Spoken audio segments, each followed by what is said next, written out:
Primeira carta de Paulo aos Tessalonicenses. Hoje vire uma folha. Se você arrancou a folha para marcar, é só olhar atrás agora.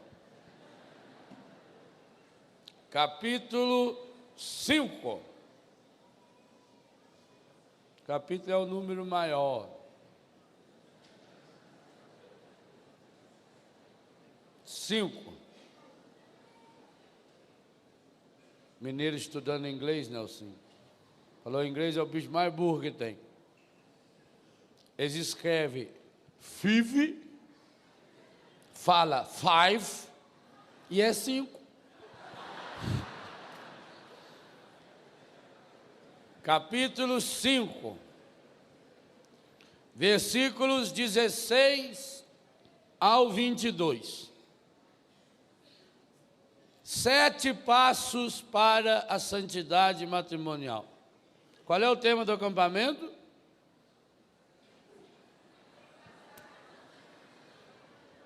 Virgem misericórdia. Vamos lá comprar as fitas de ontem. Saiba cada um de vós viver santamente o seu matrimônio.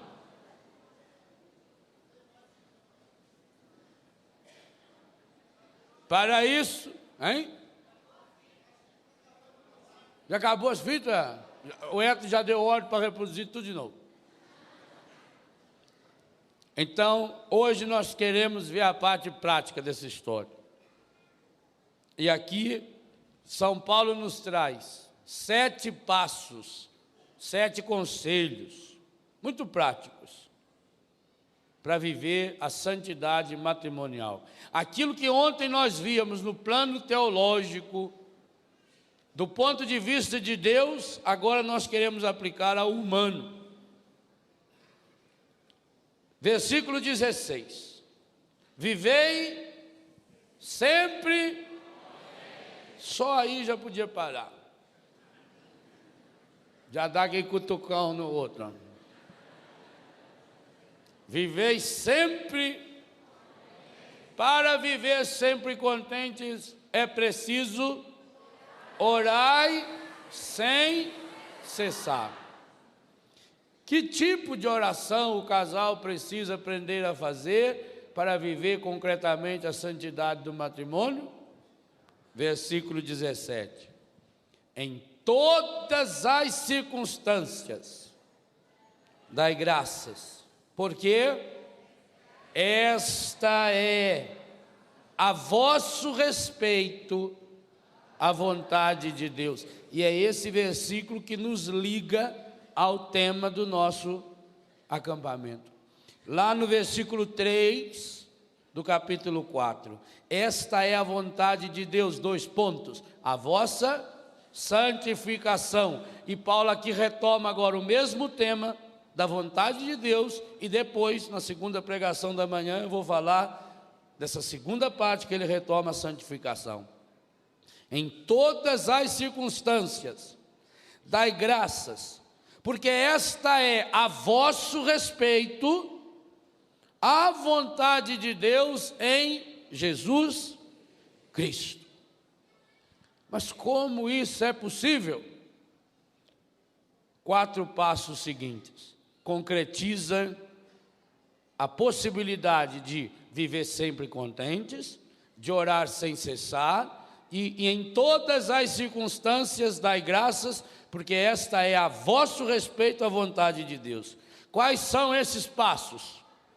Primeiro, não extingais o Espírito. No dia que você se casou e transformou o seu casamento em sacramento, Deus foi lá e lhe deu um presente, o Espírito Santo. O que você está fazendo com esse presente? Não extingais o Espírito. Seguinte, não desprezeis as profecias. Amor que não se alimenta da palavra morre em pouco tempo.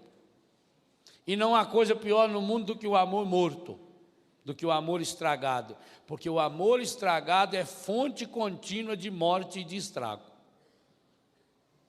E quantos de nós experimentamos no nosso corpo, no nosso coração, essa realidade? Não desprezais as profecias, o que Deus nos fala. 21, o sexto conselho, o sexto passo concreto para a santidade matrimonial.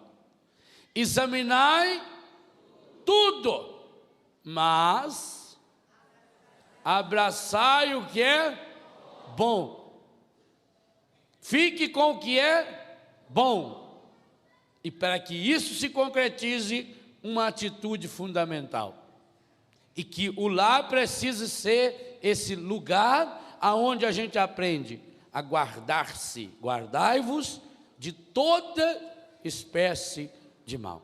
Então vamos reler agora os 7 passos para a santidade matrimonial. Vivei. Vamos fazer assim, as mulheres lêem um versículo, os homens o seguinte, para gravar. Começa, as mulheres. Vivei. Orai sem cessar.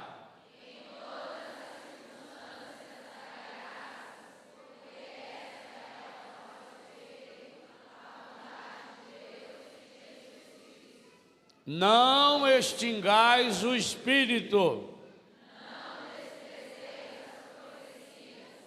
Examinai tudo. Abraçai o que é bom. Palavra do Senhor. O que eu acho espetacular em São Paulo é sempre essa capacidade que ele tem de adaptar o Evangelho, a palavra de Deus, às coisas muito concretas. E penso que nesse acampamento está cada vez mais evidenciado para nós de que a vocação ao matrimônio é divina. O matrimônio é um sacramento instituído por nosso Senhor Jesus Cristo, quando Ele levou o amor humano à condição de sacramento. E sacramento significa que o matrimônio sinaliza para Deus, mas que ele contém o próprio Deus. E nesse sentido, do mesmo jeito que nós ontem adoramos, contemplamos o corpo, sangue, alma e divindade de nosso Senhor Jesus Cristo na Eucaristia, isso precisa ser feito no dia a dia da vida conjugal, da vida matrimonial, da vida sexual. Por isso ontem nós éramos convidados a compreender o nosso corpo, a nossa sexualidade, como um dom de Deus, como uma presença de Deus, como um sinal de Deus, como um presente de Deus, como uma graça especial de Deus. E tudo isso consumamos no dia de ontem, na Eucaristia, onde recebemos o Senhor em nosso coração e fomos convidados a não parar de tirar água daquele poço, mesmo se o poço estivesse seco, mesmo se estivesse cheio de barro, mesmo se estivesse cheio de sujeira, de detritos e outras coisas que já foram jogadas ali dentro. E por isso encerramos o nosso dia contemplando o Senhor e permitindo que Ele nos curasse. Hoje nós queremos olhar para essa realidade linda, espiritual, teológica, mas que se realiza no concreto do dia a dia da vida. E isso é o mais bonito ainda do sacramento do matrimônio. Isso não diminui essa vocação, muito pelo contrário, a torna ainda muito mais necessária, absolutamente necessária. Então o que São Paulo está nos ensinando, e por isso essa ligação do capítulo 5 com o capítulo 4, no versículo 3 e aqui a partir do versículo 16, é que nós precisamos no concreto fazer a nossa parte, a parte humana. Gente, Deus jamais substitui o humano. Há uma coisa espetacular na teologia católica. Depois que Deus criou o homem e a mulher, grave bem o que eu vou falar. Depois que Deus criou o homem e a mulher, Gênesis capítulo 1, versículo 26. Em nenhuma outra situação na história, Deus agiu diretamente no mundo que não fosse através do homem e da mulher. Olha a importância que Deus deu ao ser humano. Deus não criou 2 bonequinhos que ele pudesse se divertir com eles. Até a hora de criar o ser humano, inclusive me criar e criar você no seio de nossa mãe, houve uma intervenção direta de Deus. Deus pôs a mão. Já refletimos sobre isso em acampamentos anteriores, e no meu livro Rezando a Vida há um capítulo especial sobre isso. Por isso que a mão humana é o órgão do corpo que mais se assemelha e que mais representa para nós a graça de Deus. É a única parte do corpo que toca o corpo inteiro. É o único órgão do corpo que não pode ser reproduzido, nem em computador. Não há nenhuma máquina no mundo, não há nenhum programa de computador, nem da NASA, nenhum que consiga reproduzir os 54 movimentos diferentes que tem uma mão humana. Exatamente porque, para fazer o ser humano, Deus pôs a sua mão. E não foi só para fazer Adão e Eva. O Salmo 138 ou 139 nos lembra: Tu, ó Senhor, me teceste no seio da minha mãe. Pois muito bem, depois que Deus criou o ser humano, Adão e Eva, o Léo, você, toda a ação de Deus no mundo acontece através da vontade humana. Olha como Deus se humilha. Olha o que Deus é capaz de fazer.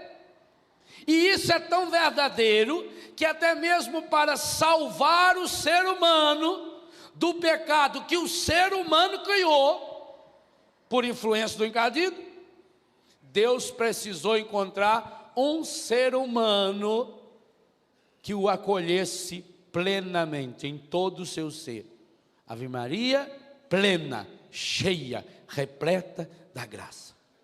Por isso lembrávamos aqui no acampamento passado, o anjo chega para Maria e a saúda ave, que é exatamente o contrário de Eva. Para que aquilo que foi feito estragado pelo ser humano, em Maria, o ser humano pôde dizer sim a Deus, plenamente sim. Eu sou todo sim em Deus.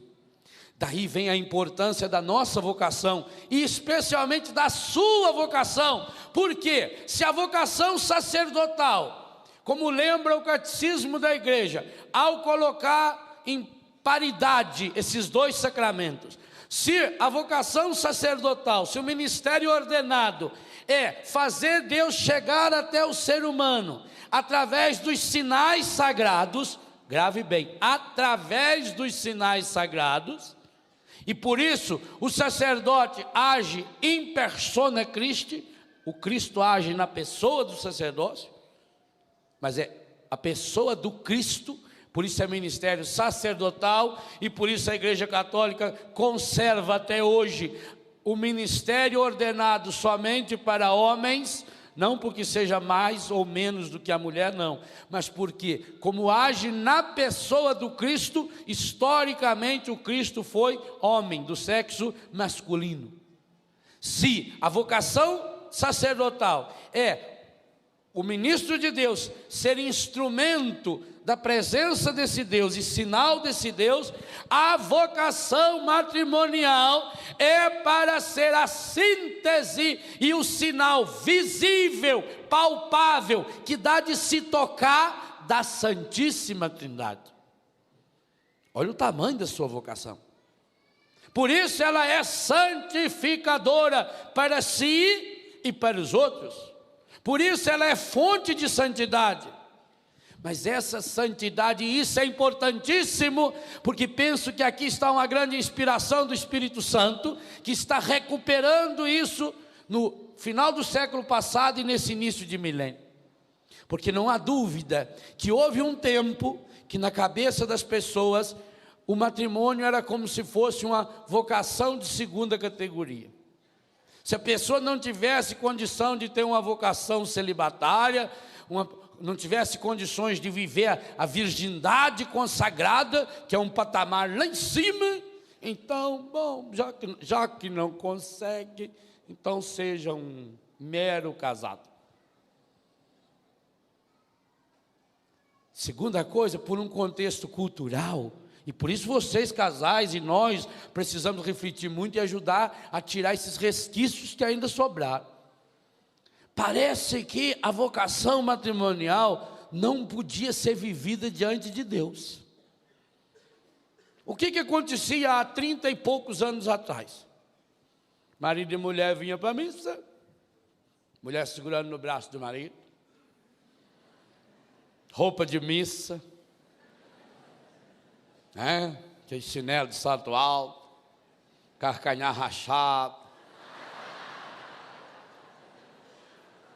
passava batom, aí vem, no bolso aqui estava o livrinho da missa,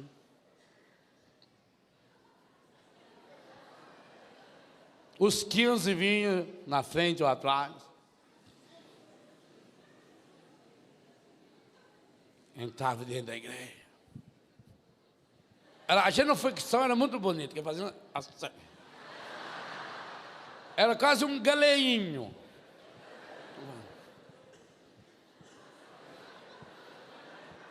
Alguns até hoje. Aí entrava dentro da igreja, o que acontecia? Cada um para o seu lado.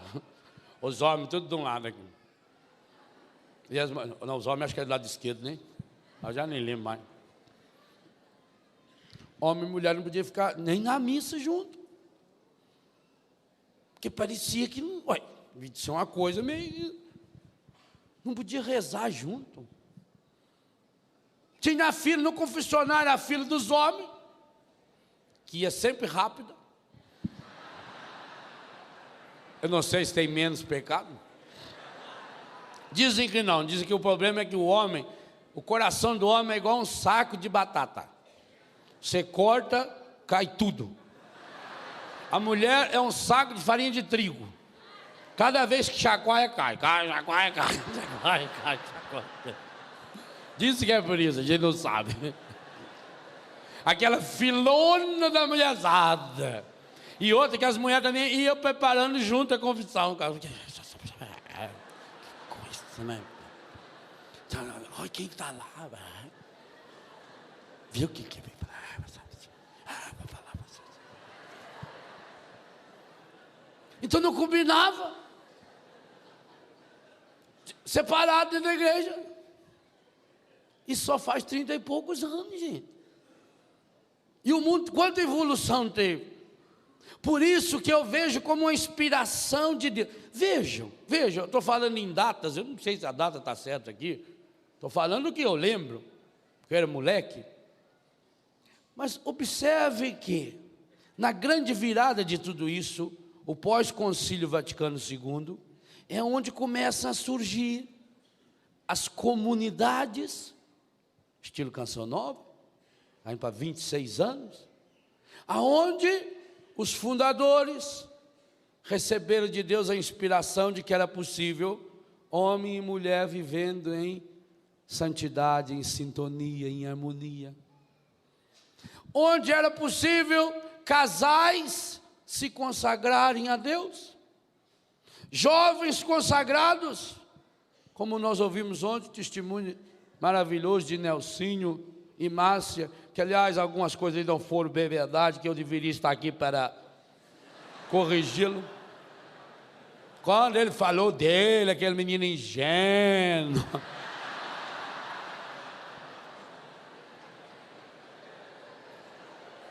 o Nelsinho tinha uma média diária de 18 namoradas. Isso era uma média. A salvação desse homem é a salvação. Que ele era na época o vigário paroquial de Piquete. Mas isso fazem. Leão 13 era moleque. Isso faz. Secularam. Mas veja, a inspiração que os fundadores tiveram, e aí sai um rapaz lá do Piquete, e a menina de São Paulo, e por causa de uma missão se encontram, e assim, quantos aconteceram? O Ricardo que sai lá de Fortaleza, encontra aqui de Resende, de Volta Redonda, essa região toda. Perceberam? Quer dizer, a igreja começou a descobrir e o Espírito Santo foi chamando homens e mulheres. Isso aconteceu aqui no Brasil com a Shalom, com a Canção Nova e tantas outras. Hoje, graças a Deus, a minha comunidade também tem casais maravilhosos que estão descobrindo a vocação. Alguns deles, 2 deles estão aqui conosco. Começou-se a perceber que é possível viver essa vocação, que o matrimônio é uma vocação tão linda e que, graças a Deus, no catecismo está equiparada, apresentada no mesmo capítulo da vocação sacerdotal. Pois hoje eu penso que o Espírito está nos dando um passo a mais, muito importante, que essa vocação linda e maravilhosa, que ela precisa ser vivida de modo humano. Por quê? Porque senão corre um grande risco. Foi o risco que correu o Cursilho, que correu muitos dos movimentos de casais. Gente, os movimentos de casais na igreja, e muitos deles continuam, é a grande inspiração, um grande pedido do Espírito Santo para a redenção da família. Agora, como eu falei ontem, o encardido sempre tem suas flechas voltadas para destruir o matrimônio e para destruir esses movimentos, e muitos deles destruíram exatamente por isso, porque criou uma ideia do matrimônio, uma ideia espiritualista do matrimônio. E o matrimônio é um sacramento onde o Espírito Santo se manifesta na sua carne. Vou ser mais explícito: no seu pênis, na vagina, no útero, no calo da mão, ou do joelho, como lembrava o Padre Jonas ontem. É no meu corpo. Por isso aquela frase revolucionária de São Paulo, em 1 Coríntios 6,20, que eu lembrei ontem: glorificai, pois, a Deus no vosso corpo. Corpo como manifestação da glória de Deus. Se você pensar isso no contexto do Evangelho de São João só fala 3 vezes nessa manifestação da glória de Deus. Quando o Verbo de Deus se fez carne e habitou entre nós, manifestou a sua glória. Quando nas bodas de Caná, manifestou a sua glória. E quando na ressurreição de Lázaro, manifestou a sua glória. Olha, se olharmos nisso e pensarmos que São Paulo entendia muito bem essa teologia da glorificação, da glória de Deus, porque ele nos lembrava bem na carta aos Romanos: todos os pecados estão privados da glória de Deus. Quando nós vivemos no pecado, nós não refletimos essa glória. Então como é que a Bíblia manda eu glorificar, ou seja, manifestar a glória de Deus no meu corpo? São situações concretas, situações do dia a dia, que precisa ser iluminada pela graça de Deus. Mas não ter uma concepção aérea: eu entreguei os problemas da minha vida para Jesus. Entregou? Pega de volta. O que ele vai fazer com isso? Eu já entreguei o meu marido a Jesus. Mas Jesus tinha entregado antes para você. Não devolva coisa incompleta. Não é a hora ainda da devolução. Haverá esse momento. Haverá um momento da cobrança. Para saber, você frutificou seus talentos? No matrimônio ele vai fazer essa pergunta. Frutificou, fez crescer, cresceu e multiplicou, dominou, refletiu a glória de Deus, glorificou Deus no seu corpo. Mas é uma vocação para ser vivida no concreto do dia a dia. Por isso, gente, que coisa espetacular. São Paulo começa a falar de situações do dia a dia: vivei sempre contentes. Sabe por que esse é o primeiro grande conselho que eu pensei aí desse texto? Porque essa é a causa número 1 das separações, dos desquites, dos divórcios. É a causa número 1 das mágoas, dos ressentimentos, que por sua vez provoca cânceres e tantas outras formas e espécies de doenças. Viver sempre contente é no mesmo contexto que nos fala o autor do Eclesiástico no capítulo 30. Mande a tristeza embora do seu coração, porque ela já matou muita gente. A tristeza envelhece. Você tem que cultivar a alegria. Ele não fala, seja contente de vez em quando. Ele diz, vivei. Viver e não só ser. E não só estar um momentinho contente. É quase que aquilo que Jesus fala para Zaqueu, eu preciso ficar na sua casa. Eu não preciso visitar a sua casa. Senão eu vou lá e logo já saio. Eu quero ficar. Eu quero permanecer em mim, e eu permanecerei em vós. Digo-vos essas coisas, João 15, verso 9 a 11, para que a minha alegria esteja em vós e a vossa alegria seja completa. A casa tem que ser, o lar tem que ser, a cama tem que ser o lugar da alegria.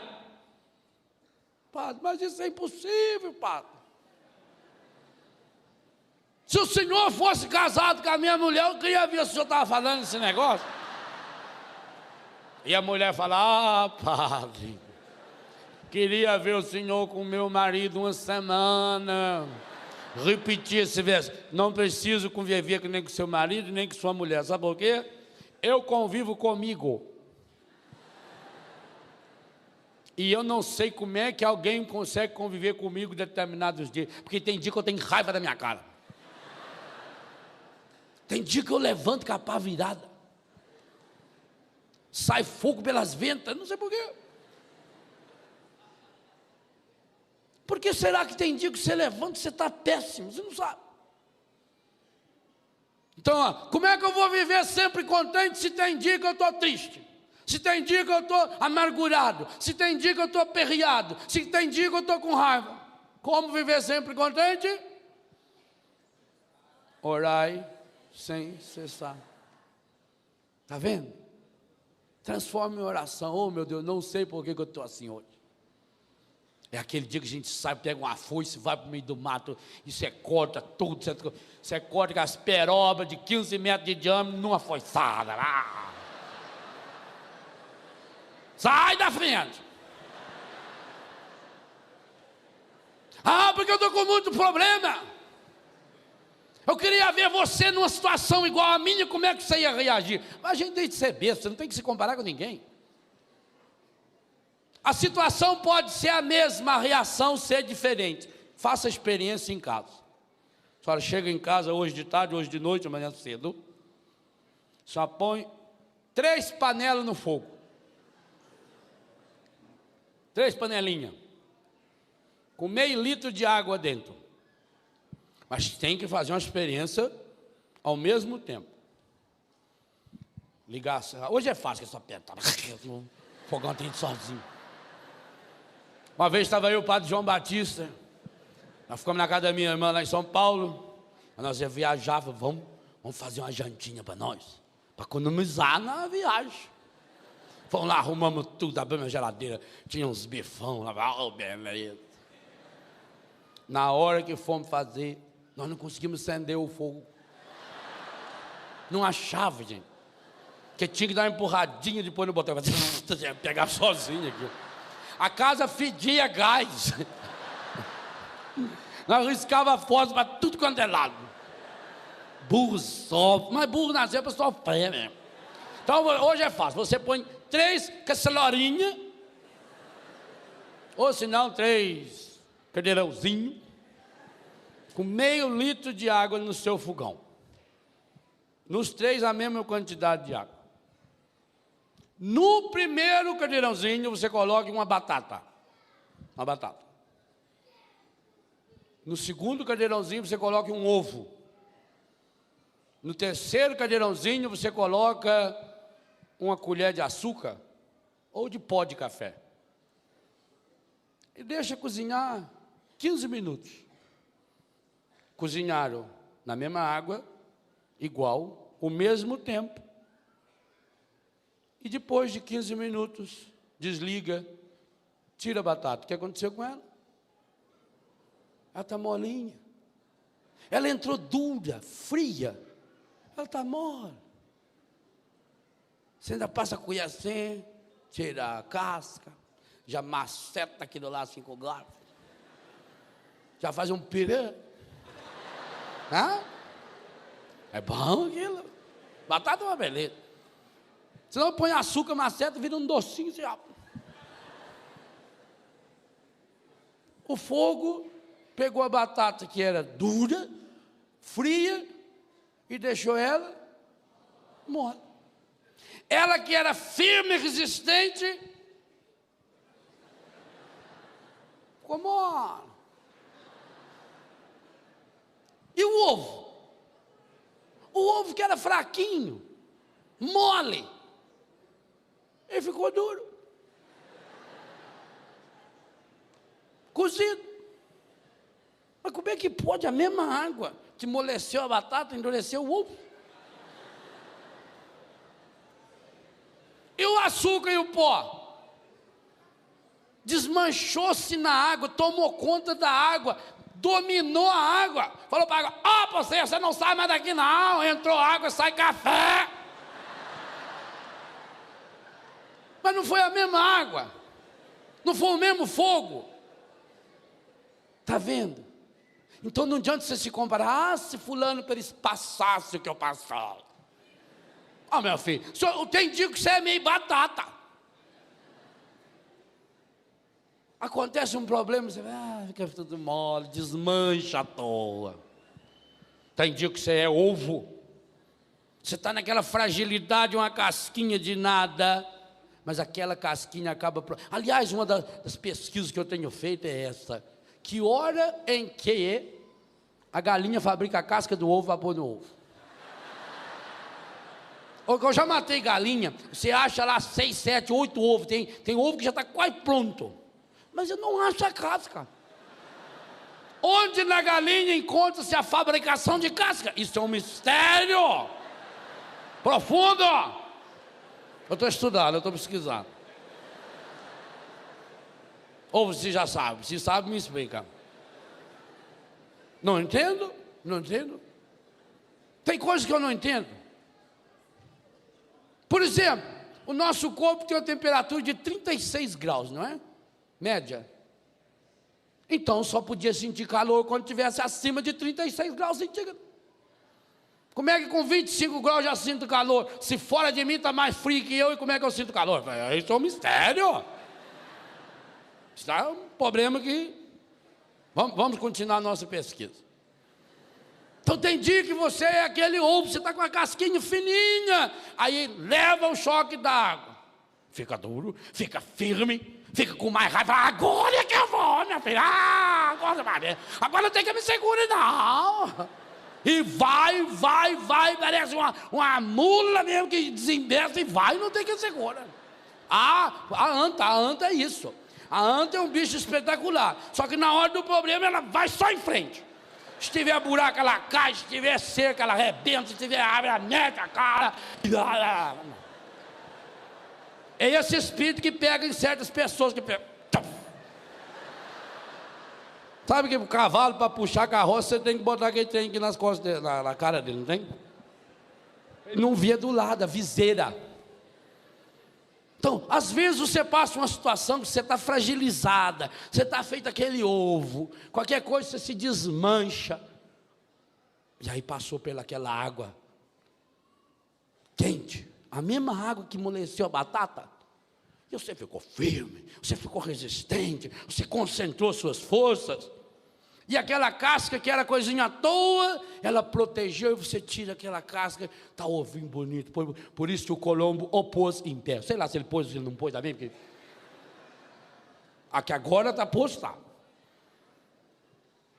E a mesma água fez. E aí que vem uma grande sabedoria. Eu acho que o matrimônio precisa ser, cada um do marido e a mulher, tem dia que é preciso. No dia que a mulher tiver mais para ovo, ele tem que ser mais batata. Ele tem que saber amolecer. Não é assim? Saber ficar quieto. Deixa pra lá. Finge que não vê. Mas isso só vai acontecer quando o marido e a mulher tiver a coragem de se desmanchar na água, porque amar é morrer. E nós somos chamados a mudar a realidade. A nossa grande vocação é um dia chegar a ser pó. que se desmancha na realidade, mas muda a realidade. Por onde eu passo, aquela água não é mais a mesma, não. É por isso que na missa o padre bota um pouquinho de água no vinho. Não existe laboratório nenhum no mundo que seja capaz de tirar aquela água que o padre botou no vinho. E o que será transformado em sangue de Jesus é o vinho com aquela água que representa o meu e o seu pecado. E é lindo, é matrimonial, é esponsal, é união. Pelo mistério dessa água, nesse vinho possamos participar da divindade de vosso Filho, que se dignou assumir a nossa humanidade. Então, vai ter situações em que a gente precisa se disso agora. O pó e o açúcar só muda a água na medida que se dissolve. Amar é ter a coragem de se derreter.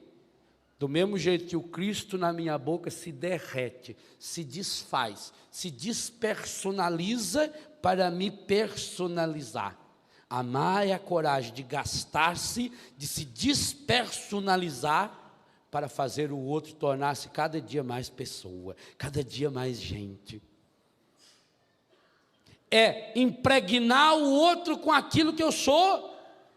Se você tirasse um conta-gota, uma gotinha daquela água que estava no pó, e pingasse na mão, e cheirasse, ainda mais se for um pó das Minas Gerais, que é o melhor café do mundo, aquele cheiro,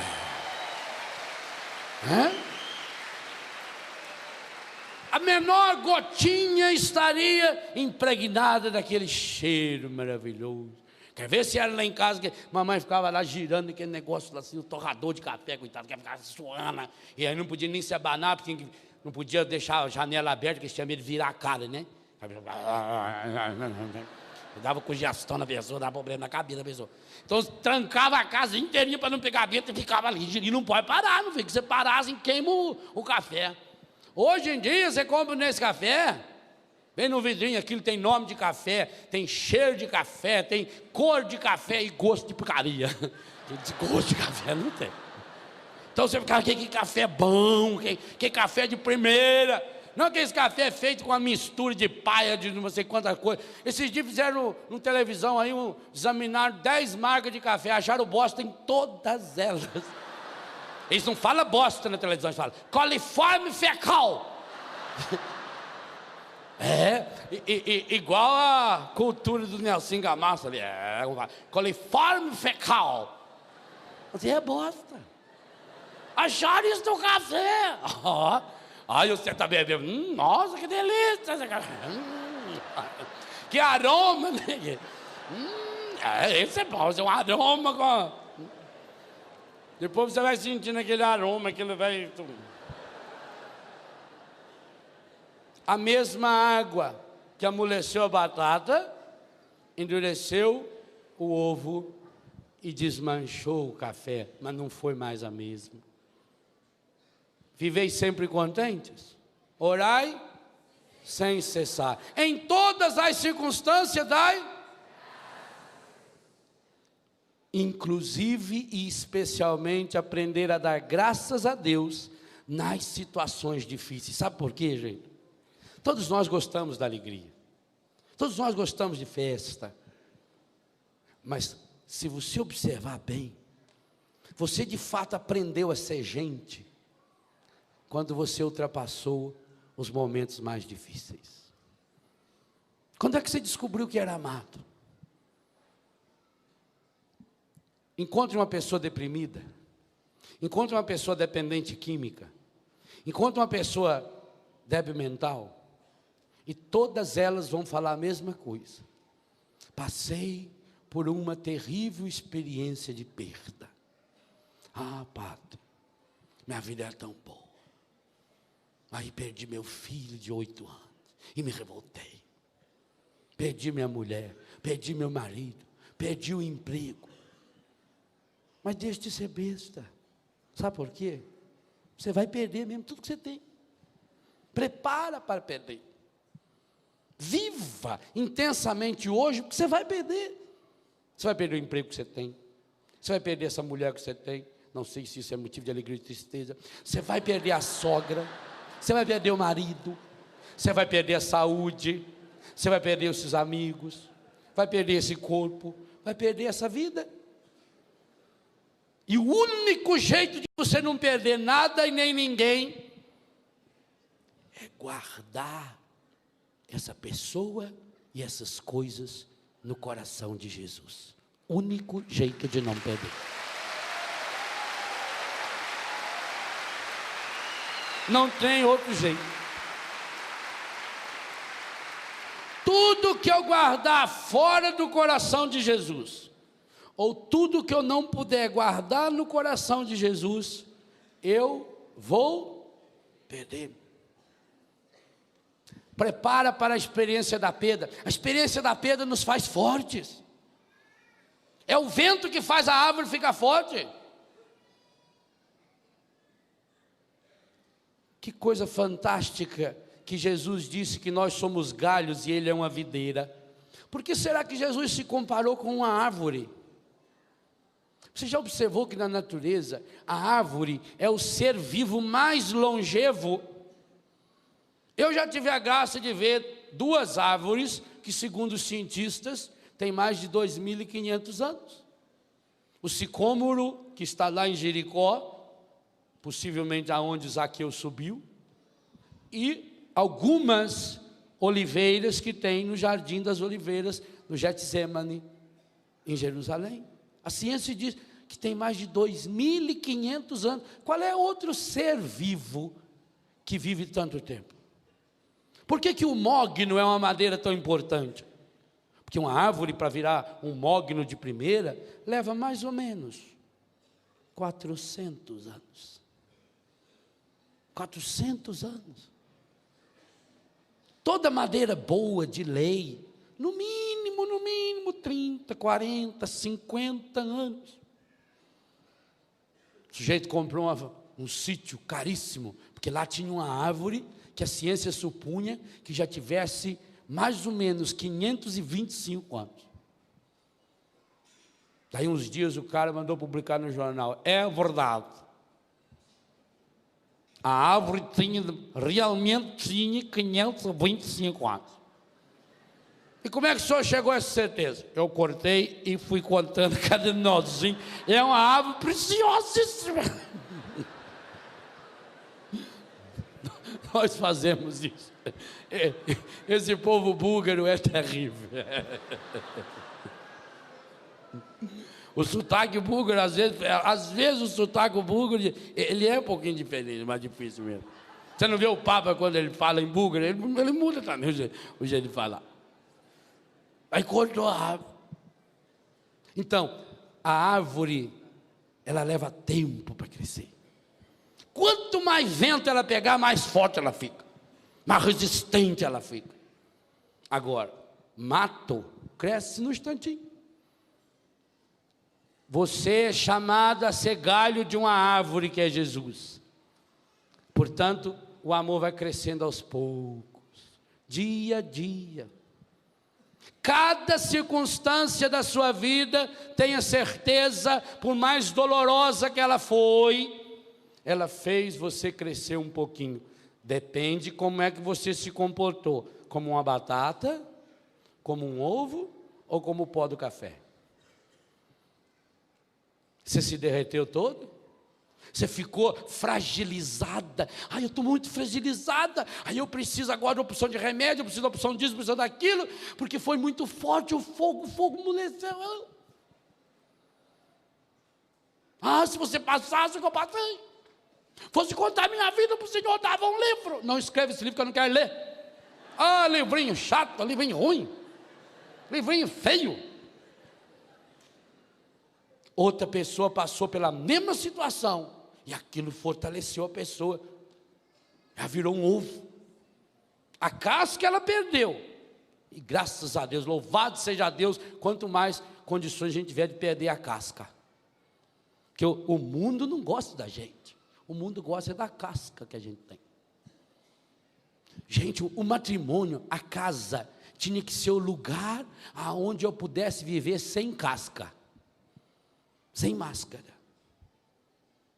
No dia, não só a máscara física, no dia em que o seu quarto, a sua cama, for o lugar que você puder ficar pelado, sem roupa, mas sem máscara no seu coração, você deu o primeiro passo para se tornar a pessoa mais feliz desse mundo. Porque amar é eu poder dizer tudo o que eu penso para a pessoa amada, mas é também eu poder falar sem pensar. Do mesmo jeito que eu posso falar tudo que eu penso, eu posso falar sem pensar. Eu posso mostrar quem eu sou assim. Agora a gente vai vivendo nesse fingimento para agradar a sociedade. Eu sou um ovinho, mais importante é guardar a minha casca. Não, passe pelo fogo, perca a casca, mas o ovo fica firme, fica resistente, e para em pé. É o único jeito de fazer ele parar em pé, senão ele se desmancha todo. Então a gente precisa perder essa casca. A batata que tinha uma casca que parecia que era muito resistente, bastou 10 ou 15 minutos de fervura, e ela descobriu quem era ela. Fraquinha, mole. Mas também, para mim que sou duro, que tenho um coração duro, aí eu preciso ser batata. Tem dia que eu preciso ser batata. Você fala, é batata isso aí. Tem dia que você precisa amolecer. Tem gente que vai apanhar muito na vida ainda, porque a vida só tem uma lei: ou você aprende ou você aprende. Não aprendeu ainda? Pode ficar sossegado, vai aprender, vai. Ai, Padre, será possível que eu já sofri tanto, vou sofrer mais? Vai. O sofrimento fez você melhorar? Se não melhorou, vai sofrer mais. Porque quanto mais duro o ferro, mais fogo você tem que ter nele, mais martelada, vai martelada, vai martelada. É a martelada e o fogo que modela o ferro, que faz a chapa boa para a faca, para a espada. Então, nós vamos aprender aí. A situação que eu passei, seja essa situação que eu estou, por mais absurdo que pareça, o dia que eu tiver coragem de dizer muito obrigado, Senhor, porque eu tenho esse câncer. Muito obrigado, Senhor, porque eu perdi meu filho. Muito obrigado, Senhor, porque eu perdi minha mulher, perdi meu marido, perdi minha saúde. Esse é um passo fundamental para que a gente realize essa cura contínua, constante. E no matrimônio, queira ou não queira, isso vai acontecer. Quanto mais você tentar evitar, pior, porque o sofrimento vem. Tem um problema? Resolva-o. Quantos pais hoje estão colhendo frutos de problema que não resolveu na hora que tinha que resolver? Porque na hora que a professora falou que o menino tinha feito uma coisa errada, a mãe foi lá e brigou com a professora. Porque não, filho meu não. Se o filho meu tira nota boa, parabéns para ele. Se ele tirou nota ruim, a professora não presta. Não, meu filho não, imagina. Padre, eu não sei aonde que meu filho aprendeu a falar palavrão. Lá em casa ele nunca escutou, nunca. Isso é coisa da rua. E outra coisa, ele fica tão pouco na rua. Ele não fica nem 10 minutos por dia na rua. Ele passa o dia inteiro comigo. Falei, então a senhora está precisando fazer uma reciclagem pedagógica. Porque se ele passa o dia inteiro com a senhora e não aprende o que a senhora fala, e em 10 minutos na rua ele aprende o que a rua fala, alguma coisa deve estar errada. Mas é tão difícil a gente reconhecer que o problema está na gente e não na água. O que amolece não é a água que amolece a batata endurece o ovo e derrete o pó. Percebe? Viver contente significa isso. Mas eu estou aprendendo. Se eu não aprendi ainda, eu vou aprender.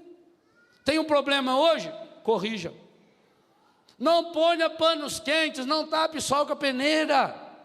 Vai atrás de quem pode ajudar você. Você está percebendo que o comportamento do seu filho, da sua filha, tem mentira? Quanta gente já cometeu injustiça, mandou a empregada embora acusando que ela roubou, e mais tarde teve que ir, quem sabe, pedir até para aquela mesma moça que foi humilhada na sua casa para rezar pelo seu filho, porque o estágio que ele já estava avançado na droga era grande, e ele estava começando a roubar lá com 12, 13 anos. Mas não é meu filho, imagina, meu filho não tem esse problema não. Sabe qual é a diferença de maconheiro e dependente químico? Maconheiro é quando é o filho da vizinha. Dependente químico é quando é meu filho. Meu filho tem um problema, ele é dependente químico. É a mesma diferença de homossexual e bicha. De ladrão e cleptomaníaco. Se é na minha família, é um problema de cleptomania. É um desequilíbrio. Se é o outro, é safadeza. Não. Eu aprendo com os problemas, ou eu vou ter que passar por situações mais difíceis, porque eu sou galho de uma árvore, e a árvore cresce vagarosamente, e cresce em silêncio. O bonito da árvore é isso, ela cresce em silêncio. Ela sabe interpretar o tempo. Começou a esfriar, ela deixa cair todas as suas folhas. Ela recolhe a seiva, ela vai proteger a raiz, para não morrer. Ela deixa passar, ela não cata as folhas que caíram. Ela aproveita que aquelas folhas ainda fazem uma manta, para que o solo fica quentinho. E aí vem as bestas, vai lá e varre aquilo tudo, que é aquele inferior. Depois a árvore morre, não sei porque que morreu, não sei o que. Deixa, ela derrubou a folha no chão, é porque ela precisa daquela folha no chão. Assim tem que acontecer com a sua vida e com a minha vida. A época da nossa vida que a gente precisa perder as folhas. É a época de um recolhimento maior. É a época que a gente vai fazer uma reavaliação da nossa história, da nossa caminhada. Por isso, e eu vou trabalhar esse tema na segunda pregação, o casal precisa cultivar intimidade. Precisa ter momentos privilegiados de sacrário, aonde ele se encontra, aonde ele se fecha, não no sentido de se isolar, mas de se guardar. O que está escrito na palavra? Examinai tudo, abraçai o que é. Põe isso aqui na prática do dia a dia do seu matrimônio.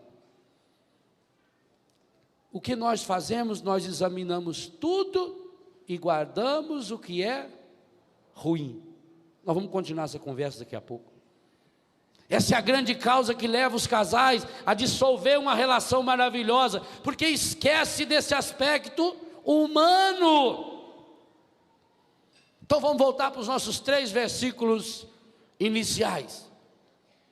Se nós queremos viver essa vocação de santidade matrimonial, primeira coisa a fazer, viver sempre contente. Ninguém consegue viver sempre contente. Há dias em que você está numa situação difícil, e o que fazer então nesses dias? Orai sem cessar, em todas as circunstâncias, dai graças. É fácil essa experiência? É se você tiver uma meta. Se você tiver um motivo, e aqui está a grande meta do sacramento do matrimônio. O sacramento do matrimônio deveria ser a certeza de que alguém me ama por aquilo que eu verdadeiramente sou. As pessoas na sociedade, elas não amam você. Elas não me amam. Eu tenho que deixar de ser besta e acreditar nisso. O que faz a gente ser infeliz é a gente achar que tanta gente gosta da gente. As pessoas amam a imagem que tem da gente. Por isso que tem uma porção de coisa da nossa vida que a gente não pode falar para as pessoas. Porque as pessoas, meu Deus, fiquei tão decepcionado. Só porque aconteceu com fulano. Que coisa, né? Eu até já desconfiava, sabe, já. Não sei, alguma coisa me dizia. Não é assim? Marido e mulher vão começar a construir céu aqui na terra. Quando você souber, olha, lá no meu trabalho eu tenho que pôr máscara. Tem que falar assim, Senhor, ou para o meu patrão ou para o meu cliente. Lá na loja, o dia inteiro, que as varizes estão pulsando. Hemorroida está ali acabando com você. Você tá na base só daquele chá de não sei o que da Índia, casca da Índia. Você está terrível. Aí chega a pessoa terrível. queria ver um sapato. Foi lá. Você desce 15 caixas. Agacha lá. Problema na coluna sua, você está lá, põe naquele pé, às vezes sobe aquele arzinho. E a velha olha, fala, não sei. Parece que esse ficou bom. Não, ficou linda. Foi feito para a senhora. Essa joanete, inclusive, que a senhora tem aí, isso aí, o modelo dessa sandália é para isso. É para a pessoa que tem esse dedo medonho que a senhora tem, assim. Você pode falar a verdade. Ai, ficou lindo. Nossa. Não sei bem, eu não sei, não era isso que eu queria, sabe? Engraçado, parece que não é muito confortável. Bem, eu vou passar outra hora, tá? Tá. Você desculpa, imagina! Que isso? Filho de uma égua, tomara que morre, minha mãe! Eu não posso falar? A gente tem que ser fingido lá fora, não é assim? Senão eu perco o meu emprego. Eu tenho que falar, ou para o meu chefe, ou... Você tem que estar, doutor, vá graxinha aí, doutor. Aqui não precisa me chamar de doutor, não. Aqui você tem que tratar bem. Agora, quem aguenta viver o tempo todo assim? Ninguém. Eu preciso ter uma instância sagrada aonde eu posso mostrar quem eu sou. Gente, e Jesus precisou disso. Isso é fabuloso. Jesus se recolhia em Betânia. Jesus ia para a casa de Pedro em Cafarnaum. Tanto que quando ele começou o ministério, ele mudou de Nazaré para Cafarnaum. Na Galiléia ele vivia em Cafarnaum, na Judéia ele vivia em Betânia. Em Betânia Jesus podia chegar tarde da noite. São Marcos conta isso, acho que é no capítulo 11. Tarde da noite Jesus foi para Betânia. Podia chegar a qualquer hora. E, meu Deus do céu, quantas vezes a única coisa que um marido ou uma mulher precisava era isso, era chegar em casa, trancar a porta do seu quarto, tirar a sua roupa, deitar-se esparramado numa cama e chorar. E talvez não precisava escutar e não falar nada, só a mão da esposa passando no seu cabelo, na sua barba, ou a mão do marido passando no seu rosto, nas suas costas. E quem sabe a pessoa dormia ali, sem janta, sem banho, sem nada. Acordaria de madrugada, retomaria o seu dia. É isso que nós precisamos. Foi isso que Deus pensou. Quando Deus pensou na família, Ele pensou em reproduzir o lugar em que pudesse viver como Ele vive. E isso quem falou foi o Papa João Paulo II. A família é chamada a reproduzir o amor que Deus vive dentro da Santíssima Trindade.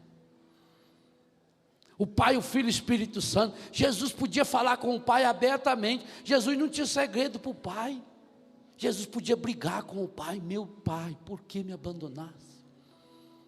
Se possível, afasta de mim esse cálice. Olha que coisa fantástica. Aquilo que é a Santíssima Trindade, a comunhão plena do Pai, do Filho e do Espírito, você tem que reproduzir na sua família, mas reproduzir de modo humano. O espiritual virá, e eu vou terminar a segunda meditação de hoje falando disso, o espiritual virá como uma consequência desse humano, dessa ternura. Isso é viver sempre contente. Eu só posso viver sempre contente se eu puder chorar no colo da pessoa. Todos nós precisamos chorar.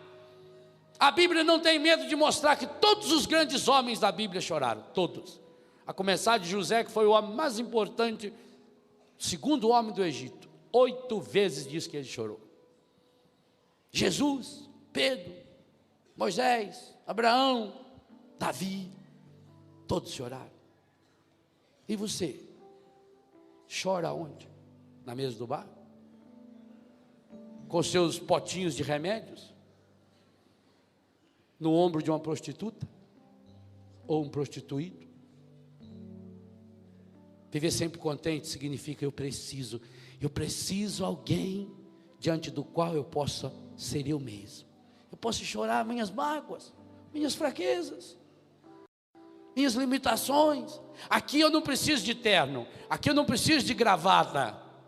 Na minha casa eu nunca uso klezma, nunca, a não ser se for televisão gravar eu lá. Porque se eu não puder soltar os meus nós, tirar minha gravata, tirar o meu uniforme, a minha batina, o meu klezma, dentro da minha casa, onde eu vou tirar? Onde você vai tirar? Viver sempre contente não significa sorrir sempre. Viver sempre contente significa chorar no lugar certo, chorar diante da pessoa certa, chorar diante de um outro que compreende o meu choro. E quantas vezes você está há 10, 20, 30 anos vivendo com uma pessoa, mas não pode chorar diante dela, não pode chorar com ela, não pode chorar no colo dela, não pode chorar no colo dele, e por isso vai perdendo a ternura, e por isso vai perdendo o amor. Isso é triste demais. Quando você tem esse posto que te abastece, que te preenche, que conserta os estragos do dia a dia, que cura as feridas que a vida vai fazendo, então você chega numa certeza: há amor em mim. Olha assim, há amor em mim, há amor em você. Deus me ama através de você, Deus ama você através de mim. Essa é uma certeza. Feche seus olhos e proclame essa certeza absoluta. Deus está em mim, há amor dentro de mim, em mim. Amor em mim, amor em ti, Marido e mulher, amor em nós, família, eu digo que sim. mesmo nas situações difíceis, amor em mim, amor em ti, amor em nós, eu digo que sim. Mesmo se não te amaram, se com amor não te olharam, na rua, no trabalho, o Pai sempre te amou e ama você através de mim, Deus com amor sempre te olhou e quer usar os seus olhos para olhar com amor. Amor em mim, amor em ti, amor em nós, eu digo que sim. Amor em mim, amor em ti, amor em nós, eu digo